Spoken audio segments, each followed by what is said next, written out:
कोजागिरी पौर्णिमा हा सण दरवर्षी अश्विन महिन्यातील पौर्णिमेला साजरा केला जातो. यावेळी पौर्णिमा तिथी ही 16 ऑक्टोबर 2024 रोजी रात्री 8:40 सुरू होत आहे, जी दुसऱ्या दिवशी 17 ऑक्टोबर 2024 रोजी 4:55 समाप्त होणार आहे. कोजागिरी पूजेच्या दिवशी सकाळी लवकर उठायचे असते. सूर्योदयापूर्वी अंघोळ करून स्वच्छ कपडे घालायचे असतात. तांब्याच्या भांड्यात पाणी, लाल फुले आणि अक्षता ठेवायचे असतात. त्यानंतर सूर्यदेवाला जल अर्पण करायचे असते. देवघरात चौरंग ठेवायचा असतो, त्यावरती लाल रंगाचे कापड पसरवायचे असते. कपड्यावर लक्ष्मीची मूर्ती किंवा चित्र स्थापित करायचे असते. देवीला लाल फुले, फळे, सुपारी, लवंग, वेलची, सिंदूर, बताशा, अक्षता अर्पण करायचे असतात. यासोबतच आईला तांदळाची खीर सुद्धा अर्पण करायची असते. यावेळी देवीला म्हणजेच देवी लक्ष्मीला समर्पित मंत्रांचा जप करायचा असतो. लक्ष्मी देवीची आरती करायची असते. संध्याकाळी चंद्रोदयानंतर चंद्रदेवाला जल अर्पण करायचे असते. चंद्रदेवांच्या मंत्रांचा जप करायचा असतो. खीर चंद्रप्रकाशात ठेवायची असते आणि पूजेनंतर दुसऱ्या दिवशी ती खीर खायची असते. तर अशा पद्धतीने आपल्याला कोजागिरी पौर्णिमेची पूजा जी आहे तर ती करायची असते. आता उद्या कोजागिरी पौर्णिमा जी आहे तर ती संध्याकाळी लागणार आहे आणि 17 तारखेला कोजागिरी पौर्णिमा 5 वाजता संपणार आहे. त्यामुळे उद्या संध्याकाळी प्रत्येक आईने आपल्या मुलांसाठी हा जो एक उपाय आहे तर तो करायचा आहे. हा उपाय कशा पद्धतीने करायचा त्याबद्दलची संपूर्ण माहिती आजच्या व्हिडिओमध्ये आपण घेणार आहोत. त्यामुळे जर तुम्हाला हा व्हिडिओ आवडला तर नक्कीच चॅनलला सबस्क्राईब करा, शेजारील बेल आयकॉनलाही प्रेस करा, म्हणजे माझ्या सर्व नवीन व्हिडिओचं नोटिफिकेशन तुम्हाला मिळेल आणि तुम्ही एक पण व्हिडिओ मिस करणार नाही. त्याचबरोबर कमेंटमध्ये श्री स्वामी समर्थ लिहिला अजिबात विसरू नका. कोजागिरी पौर्णिमेला लक्ष्मी आणि भगवान विष्णूंची पूजा करायची असते. त्याचबरोबर इंद्र, चंद्र आणि कुबेर यांचीही या दिवशी पूजा केली जाते, कारण या रात्री चंद्र पूर्णपणे चमकतो, म्हणजेच चंद्र 16 कलांनी भरलेला असतो. या दिवशी उपवास केल्याने मनुष्य सुख आणि समृद्धी प्राप्त करतो असे मानले जाते. शरद पौर्णिमेला पूजा केल्याने घरामध्ये सौभाग्य आणि समृद्धी येते आणि चांदण्या रात्री खीर खाल्ल्याने आरोग्य लाभ होतो. या दिवशी मंदिरात गेल्याने मन शांत होते. कोजागिरी पौर्णिमेची आध्यात्मिक वाढीसाठी चांगली संधी आहे. या पौर्णिमेच्या दिवशी कोणाशी वाद घालू नका, रागवू नका, तुम्ही खोटे बोलू नये. शरद पौर्णिमेच्या दिवशी चुकूनही तामसिक अन्न खाऊ नये. याशिवाय या दिवशी लसूण आणि कांदा खाण्यास मनाई आहे.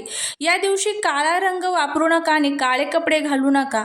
आपण चमकदार पांढरे कपडे परिधान केल्यास अतिशय चांगले राहील. तर अशा पद्धतीने आपल्याला संपूर्णपणे कोजागिरी पौर्णिमेची सेवा करायची असते. देवी लक्ष्मीची पूजा करून संपत्तीसाठी प्रार्थना करायची असतात. घरात दिवा लावायचा असतो आणि घरात सकारात्मक ऊर्जा येईल यासाठी प्रार्थना करायची असते आणि धर्मग्रंथ किंवा मंत्र आणि स्तोत्रांचं पठण करायचं असतं. तर अशा पद्धतीने आपल्याला कोजागिरी पौर्णिमा साजरी करायची असते. आता कोजागिरी पौर्णिमा ही किती महत्त्वाची आहे तुम्हाला सर्वांनाच माहीत आहे.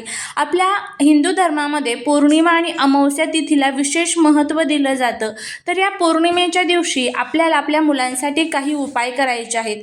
कशासाठी तर बघा, मुलांच्या जीवनामध्ये जे काही नजर दोष, अडचणी, दुःख, संकट आहे तर ते दूर व्हावेत आणि त्यांची प्रत्येक क्षेत्रामध्ये प्रगती व्हावी. मग ते अभ्यास असू द्या, व्यवसाय असू द्या, नोकरी असू द्या, यामध्ये त्यांची प्रगती व्हावी किंवा त्यांचा जो हट्टीपणा, चिडचिडपणा आहे तर तो दूर व्हावा, यासाठी प्रत्येक आई प्रयत्न करत असते.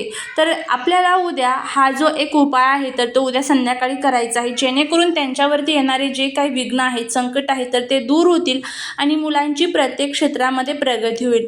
यासाठी तुम्हाला उद्या संध्याकाळी मुलांवरनं एक उतारा करायचा आहे. आता हा उतारा कशा पद्धतीने करायचा त्याची माहिती घेऊया. सर्वात प्रथम तुम्हाला काय करायचं आहे बघा, तुम्हाला थोडेसे तांदूळ घ्यायचे आहेत आणि हे तांदूळ तुम्हाला शिजवून घ्यायचे आहे आणि याचा आपल्याला भात तयार करून घ्यायचा आहे. भात तयार करून घेतला की त्यानंतर तो थोडासा थंड करून घ्यायचा आहे. त्यावरती तुम्हाला थोडंसं दही टाकायचं आहे. आता एक गोष्ट लक्षात ठेवा, तुमच्याकडे शिळा भात असेल तर तो तुम्हाला इथे वापरता येणार नाही. तुम्हाला हा भात इतकाच शिजवायचा आहे की तुम्ही तो फक्त उतार्यासाठी यूज कराल. परत तो भात तुम्हाला घरामध्ये वापरायचा नाही आहे. भात शिजवत असताना त्यामध्ये मीठही टाकायचं नाही आहे. जर तुमच्याकडे 2 मुलं असतील, मुली असतील तर त्यांच्यासाठी तुम्ही हा उपाय करू शकतात. दोघांसाठी सेपरेट आता सांगते त्या पद्धतीने तुम्हाला उतारा करायचा आहे. फक्त भात सेपरेट शिजवायची गरज नाही आहे, त्यामध्येच तुम्ही 2 वाटे करू शकता. तर आता भात शिजवला की तुम्हाला त्यावरती दही टाकायचं आहे. दही टाकलं की त्यावरती तुम्हाला थोड्याशा पिवळी मोहरी जी असते बघा किंवा काळी मोहरी जी असते तर ती तुम्हाला त्यावरती टाकायची आहे. 1 ते 2 तुम्हाला देठ्या सगटच्या ज्या लाल मिरच्या असतात तर त्या ठेवायच्या आहेत आणि अशा पद्धतीने आपला हा जो उतारा आहे तर तो तयार होतो. हा उतारा तयार झाला की त्यानंतर तुम्हाला मुलांना जमिनीवरती आसन टाकायचं आहे, त्यावरती बसवायचं आहे. बसवल्यानंतर मुलांचा चेहरा हा पूर्वेकडे आणि तुमचा चेहरा हा पश्चिमेकडे अशा पद्धतीने बसवायचं किंवा इतर कोणत्याही दिशेला झाला तरीही चालेल. फक्त दक्षिण दिशेला होता कामा नये याची आपल्याला काळजी घ्यायची आहे. आता ज्यावेळेस तुम्ही उतारा उतरवायला सुरुवात करणार आहात तर त्यावेळेस एक गोष्ट लक्षात ठेवा की तुम्हाला कोणाशीही बोलायचं नाही आहे किंवा कोणाला काही सांगायचं नाही आहे. उतारा आपला करायचा.